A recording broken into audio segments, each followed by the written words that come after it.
sedia maklum, 27 hari bulan Julai ni, hari membuang undi pilihan raya yang pertama di dalam Persekutuan Tanah Melayu. Kalau sekiranya tuan-tuan dah daftar nama tuan-tuan sebagai pengundi, jangan lupa boleh mengundi calon-calon yang tuan-tuan suka.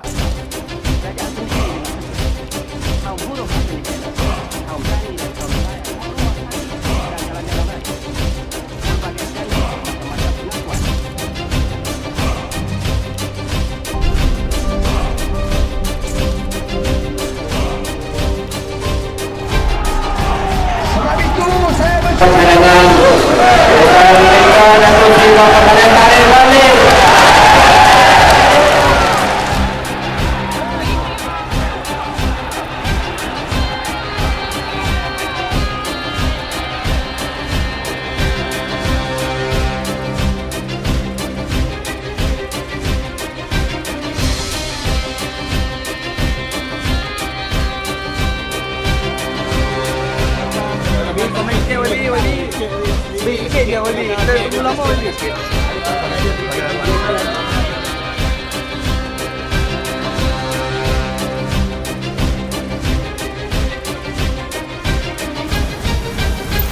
Kalau yang macam politik Malaysia ni pun saya pun tak ambil pot sangat. Saya tak ambil tahu sangat sebab saya lebih pentingkan pada kerjaya saya daripada fikirkan pada orang lain, lain-lain berbau orang lain, hutang semua. Baik fikiran diri sendiri lah. Di akhir bab ini, kita akan mengetahui latar belakang perkembangan parti politik di Malaysia. Kedua, kita dapat menghuraikan usaha yang diambil untuk mengukuhkan kesepaduan sosial melalui politik. Ketiga, kita akan mengenal pasti cabaran yang dihadapi dalam memupuk integrasi etnik di negara ini. Dan yang keempat, terakhir, kita akan mengetahui apakah pendekatan Islam dalam politik. Perkataan politik berasal dari bahasa Latin politicus dan Yunani politikos, yang mana maksudnya sesuatu yang berhubungan dengan warga kota ataupun warga negara. Kemudian maksud pembangunan politik adalah satu proses perubahan ataupun transformasi yang melibatkan perubahan dalam tadbir urus negara dari yang lama kepada yang baru. Pembangunan politik, antara salah satu matlamat utama dia adalah untuk membina satu negara bangsa. Dan untuk membina negara bangsa ni pula, dia kenalah melalui pelbagai pendekatan, termasuklah penerapan dasar awam yang digubal oleh kerajaan. Kemudian adanya usaha-usaha untuk memupuk semangat nasionalisme kepada rakyat, contohnya melalui simbol dan ritual negara seperti lagu kebangsaan, bendera kebangsaan dan juga perayaan Hari Kemerdekaan. Sekarang kita nak tengok pula bagaimana hubungan etnik secara formal dipupuk daripada pihak atasan waktu dulu. Okey, kalau kita tengok balik sejarah, Datuk Wan Jaafar sebenarnya sebelum Parti Perikatan pernah mewujudkan satu parti multi etnik yang dinamakan Parti Kemerdekaan Malaya IMP. Tapi masa tu tidak diterima oleh masyarakat kerana masa tu masing-masing dahulukan kepentingan etnik terlebih dahulu. Kemudian muncullah Parti Perikatan, kita tahu kan, yang mana dia mengamalkan konsep perkongsian kuasa ataupun pakatan politik antara tiga kaum, Melayu, Cina dan juga India. Kemudian dengan Parti Perikatan itulah, waktu pilihan raya pertama, pilihan raya Persekutuan 1955, kita dapat tengok bagaimana Parti Perikatan menang besar waktu tu, yang mana dia menang 51 daripada 52 kerusi yang dipertandingkan. Jadi dengan kemenangan besar itulah membuktikan kejayaan awal kerjasama antara kaum. Masa tu kita dah nampak dah pemupukan hubungan etnik secara formal berlaku. Dan kemenangan Perikatan waktu tu menjadi satu bukti bahawa kerjasama politik dan perkongsian kuasa antara etnik boleh berjalan dengan lancar, boleh berjalan dengan baik. Dan kerjasama tersebut itulah akan memudahkan lagi waktu tu usaha untuk menuntut kemerdekaan. Sebabnya waktu menang itulah Tunku Abdul Rahman and the gang pergi ke London menuntut kemerdekaan. Kalau kita tengok sekarang kan, banyaklah usaha-usaha yang dibuat oleh kerajaan, oleh pembangkang, yang mana kebanyakan komponen-komponen parti politik ni bergabung, bermuafakatan secara politik. Jadi kita boleh lihat bagaimana hubungan etnik yang harmoni itu sangat memainkan peranan penting bagi memastikan pembangunan politik tu sentiasa sihat, sentiasa matang. Okay, kalau kita tengok kat Malaysia, setiap kumpulan etnik ni dia ada bahasa yang berbeza, ada arisan berbeza, kepercayaan, agama dan kecenderungan yang berbeza-beza, termasuklah dalam berpolitik. Jadi aspek-aspek demografi tadi tu mempunyai pengaruh yang kuat terhadap demografi politik dan proses politik khususnya ketika pilihan raya. Okey, kalau secara amnya komposisi dengan pola tamuran penduduk yang akan menentukan parti mana yang mewakili kawasan yang orang tu undi. Dengan kerusi di kawasan parlimen yang mana majoriti penghuninya daripada satu kumpulan etnik tertentu memang tak dapatlah dielakkan. Sebab apa? Sebab taburan penduduk tu ditentukan oleh faktor sejarah dan juga ekonomi. Sekarang kita nak tengok pula bagaimana perkembangan politik yang berlaku di Sabah dan Sarawak. Yang mana perkembangan politik di kedua-dua negeri, Sabah dan Sarawak ni pola dia hampir sama. Jadi sejak penubuhan Malaysia tu, bila tertubuhnya Malaysia tu, kerjasama antara kelompok etnik di Sabah tu mula diwujudkan dengan pakatan antara pelbagai parti politik. Contohnya UNCO yang mana dia ditubuhkan oleh Tun Fuad Stephen 1961, yang mana persatuan UNCO ni dia menyatu padukan masyarakat Kadazan Dusun dan juga Bumiputera bukan Islam. Okey, kemudian kita boleh lihat bagaimana parti berjaya memerintah Sabah dari tahun 1976 sampailah tahun 1985, dan Parti Berjaya ni dia salah satu parti yang berbilang etnik. Waktu tu dia gabung antara Bumiputera Islam dan juga bukan Islam, walaupun waktu tu orang yang memimpin dia dimonopoli oleh Bumiputera Islam.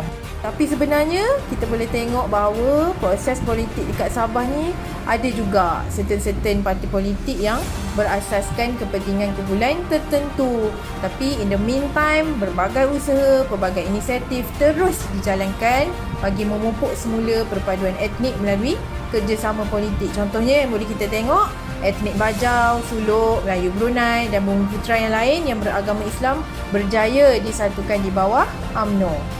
Sama macam di Sabah, kat Sarawak banyak juga parti-parti politik tertubuh waktu menjelangnya penubuhan Persekutuan Malaysia pada tahun 1963. Tapi waktu peringkat awal kita boleh tengok bagaimana parti politik kat Sarawak ni bersifat berbilang kaum, bersifat multi etnik. Tapi kan lama-lama dia perjuangan setiap parti tu dah mula bersifat perkauman. Dan antara yang parti yang tertua diwujudkan waktu di Sarawak ialah Sarawak United People's Party yang mana ditubuhkan pada tahun 1959. Okay, pada tahun 2008, pilihan raya umum yang ke-12, berlaku satu insiden yang mana mengejutkanlah satu Malaysia yang digelar tsunami politik. Okey, waktu pilihan raya umum yang ke-12 tu, BN digagal mempertahankan 2/3 kerusi di Dewan Rakyat. Waktu tu berlakulah persaingan sengit antara Barisan Nasional dan juga Pembangkang. Okey, Pembangkang waktu tu adalah Parti Keadilan Rakyat, PKR, DAP dan juga PAS. Okey, ketiga-tiga parti pembangkang ni dia melancarkan satu manifesto yang lebih berkebajikan, lebih berkaitan dengan isu yang berlaku dalam masyarakat. Contohnya DAP, manifesto dia adalah perubahan, PKR dengan harapan baru untuk Malaysia dan PAS dengan konsep negara berkebajikan. Okay, waktu PRU ke-12, BN dia hanya menguasai 140 kerusi ataupun 63% sahaja daripada 222 kerusi parlimen yang dipertandingkan. Tapi pembangkang ada 82 kerusi iaitu sebanyak 37%. Waktu pilihan raya tu, selain wilayah Persekutuan Kuala Lumpur, 5 buah negeri lagi iaitu Perak, Pulau Pinang, Kedah, Selangor dan Kelantan dikuasai oleh pembangkang. Jadi kita boleh tengok waktu 2008 hasrat BN untuk meneruskan pencapaian cemerlang waktu pilihan raya 2004 tidak kesampaian sebab waktu tu undi banyaklah beralih kepada pembangkang. Okay, daripada PRU ke-12 tadi kita dapat tengok bagaimana berlakunya satu perubahan trend dan corak pengundian. Okey, untuk pertama kali dalam kebanyakan kawasan, pola pengundian tak lagi berdasarkan kaum dan agama tapi mereka tengok kepada parti yang diwakili calon. Dari situ jugalah kita dapat tengok bagaimana perjuangan parti-parti politik daripada berteraskan perkauman kepada dia tengok kepada kepentingan masyarakat secara menyeluruh. Jadi kat situ juga kita dapat tengok dari sudut masyarakat semakin matang dalam berdemokrasi dan berpolitik. Mereka waktu tu the voters bukan sahaja beri undi pada DAP tapi juga kepada PKR dan PAS. Waktu tu MCA dan gerakan yang diwakili masyarakat Cina kalah teruk lah, yang mana dia menyebabkan BN gagal untuk mempertahankan 2/3 kerusi parlimen. Kita tengok bagaimana trend etnik Cina mengundi. Okey, contohnya ada seorang cara Melayu, dia bertanding atas tiket di KR, di Ampang, dan dia menang kerusi sekitar 34% pengundi Cina. Jadi ada satu pula kawasan di Hulu Langat PAS yang menjadi wakil, yang mana dia menang kerusi itu di kawasan 37% pengundi Cina. Jadi kita boleh tengok bagaimana etnik Cina ni dia cenderung untuk menyokong pembangkang, tidak kira walaupun calon itu calon PAS ataupun calon PKR ataupun calon DAP. Okey, sekarang kita tengok pula apa pendekatan Islam dalam pembangunan politik. Okey, kalau dalam bahasa Arab dia dipanggil as-siyasah. Ni kalau kamus dewan, dia adalah satu pengetahuan tentang pemerintahan negara. Okey. Dan pemimpin ni juga antara gelaran yang dipakai untuk merujuk kepada pemimpin al-imam, al-khalifah dan amirul mukminin. Dan ketua negara waktu ketika itu adalah Rasulullah SAW, yang mana itu adalah tugas Rasulullah yang kedua. Yang pertama sebagai nabi. Ada 4 sumber politik dalam Islam. Yang pertama Al-Quran, yang kedua As-Sunnah, yang ketiga Ijma', yang keempat Al-Qiyas. Kalau dalam politik Islam ada 3 asas: akidah, syariah dan juga akhlak. Jadi kekuatan sesebuah pemerintahan Islam tu sangat bergantung kepada sejauh mana kekuatan akidah, sejauh mana kekuatan syariah dan sejauh mana kekuatan akhlak. Jadi kalau untuk akidah, kuasa mutlak ialah kuasa Allah dan manusia hanyalah sebagai pemegang amanah. Jadi untuk sebagai pemerintah, dia kenalah menerima kekuasaan yang didapat tu sebagai satu amanah yang akan dipertanggungjawabkan di akhirat kelak.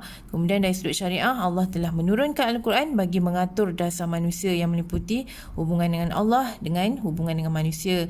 Dan akhir sekali bagi akhlak, dengan akhlak inilah dapat menjadi pengawal, dapat menjadi haris bagi manusia untuk melakukan segala sifat mahmudah dan menjauhi segala sifat-sifat mazmumah seperti fitnah, khianat dan rasuah.